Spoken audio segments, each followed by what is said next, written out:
America के राष्ट्रपति Donald Trump ने भारत में आईफोन बनने को लेकर एप्पल को एक बार फिर धमकी दी है। शुक्रवार को ट्रंप ने कहा कि अमेरिका में बेचे जाने वाले आईफोन का निर्माण भारत या किसी अन्य देश में नहीं बल्कि अमेरिका में ही होना चाहिए। ट्रंप ने कहा कि उन्होंने पहले सीधे तौर पर एप्पल के सीईओ टिम कुक को बता दिया था कि यदि एप्पल अमेरिका में आईफोन नहीं बनाएगा तो कंपनी पर कम से कम 25% का टैरिफ लगाया जाएगा।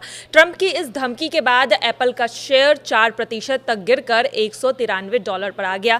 ट्रंप ने सोशल मीडिया प्लेटफॉर्म पर भी लिखा कि अमेरिका के राष्ट्रपति डोनाल्ड ट्रंप नहीं चाहेंगे कि एप्पल के प्रोडक्ट्स भारत में बने। पिछले हफ्ते ट्रंप ने कंपनी के सीईओ टिम कुक से कहा था कि भारत में फैक्ट्रियां लगाने की जरूरत नहीं है, इंडिया अपना ख्याल खुद रख सकता है। एप्पल के सीईओ के साथ हुई इस बातचीत की जानकारी ट्रंप ने गुरुवार 15 मई को कतर की राजधानी दोहा में बिजनेस लीडर्स के साथ कार्यक्रम में दी थी। उन्होंने कहा था कि एप्पल को अब अमेरिका में ही अपने प्रोडक्शन को बढ़ावा देना चाहिए, भारत अपना ख्याल खुद रख लेगा।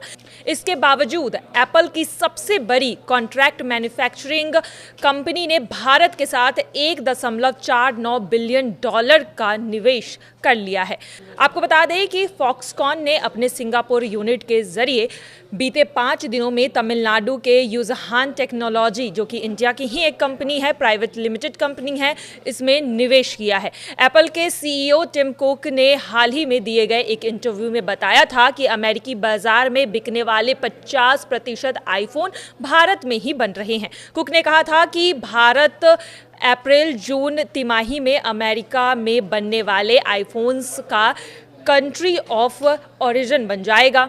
वहीं आपको बता दें कि उन्होंने ये भी बताया था कि एयरपॉड्स हो गए या फिर एप्पल वॉचेस हो गए, जैसे इन सारे प्रोडक्ट्स का ज़्यादातर वितरण जो है वो और उसका निर्यात बाहर से ही किया जा रहा है। आपको बता दें कि ये सारे प्रोडक्ट्स भारत में बनाए जा रहे हैं, लेकिन अब डोनाल्ड ट्रंप ने साफ तौर पर यह कह दिया है कि एप्पल अगर वहाँ पर मैन्युफैक्चरिंग करता है, भारत या किसी अन्य देश से मैन्युफैक्चरिंग मंगाता है, तो अमेरिका उस पर 25% टैरिफ लगाएगा, जिसके बाद अब एप्पल की मुश्किलें बढ़ने वाली है। और अब देखना यही होगा कि इसके बावजूद अगर अमेरिका भारत के साथ इस तरह के डील करता है तो एप्पल को आने वाले समय में कितना झटका लगता है और क्या अमेरिका में एप्पल के आईफोन के दाम बढ़ने वाले हैं।